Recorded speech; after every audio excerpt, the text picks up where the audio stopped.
Welcome to our channel. ఈరోజు మన వంటింట్లో సేమియా సగ్గుబియ్యం పాయసం ఎలా తయారు చేయాలో చూద్దాం రండి. ముందుగా కావాల్సిన పదార్థాలు: సగ్గుబియ్యం, సేమియా,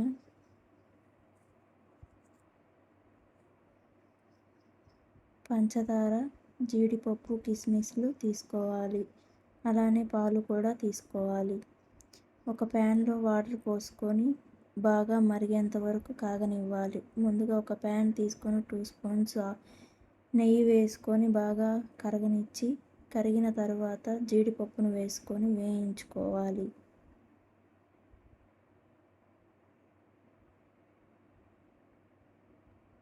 గోల్డెన్ కలర్ వచ్చేంత వరకు వేయించుకోవాలి. వేగిన తర్వాత కిస్మిస్లను కూడా వేసుకొని వేయించుకోవాలి. వేయించుకున్న తర్వాత సేమియాను కూడా వేసుకొని గోల్డెన్ కలర్ వచ్చేంత వరకు వేయించుకుంటూ ఉండాలి. బాగా కలుపుతూ ఉండాలి.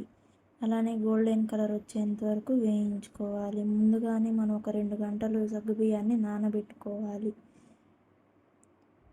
నీళ్ళను వేడెక్కిన తర్వాత మనం నానబెట్టుకున్న సగ్గుబియ్యాన్ని దాంట్లో వేసుకొని బాగా ఉడకనివ్వాలి.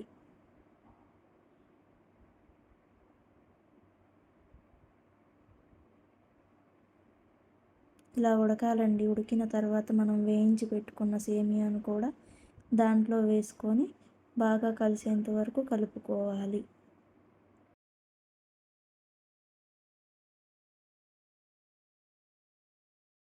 సేమియాని బాగా ఉడకనివ్వాలండి. సేమియా ఎలా ఉడకందో తెలుసుకోవాలంటే ఇలా పట్టుకోగానే సేమియా విరిగిపోవాలండి. మనం వేడి చేసుకున్న పాలను కూడా పోసుకొని బాగా కలిసేంత వరకు కలుపుకోవాలి.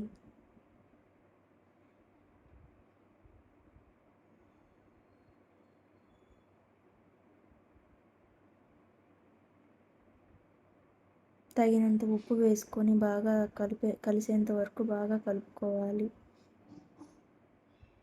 కలిసిన తర్వాత పంచదారను కూడా వేసుకొని బాగా కలుపుకోవాలండి.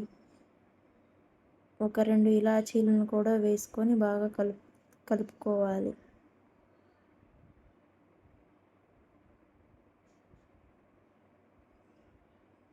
పంచదార కరిగేంత వరకు కలుపుకోవాలి.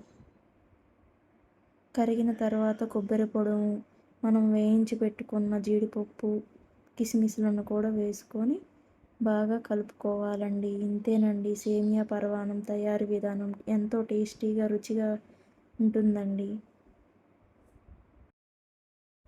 ఇది ఆరోగ్యానికి కూడా చాలా మంచిదండి. Please like and subscribe.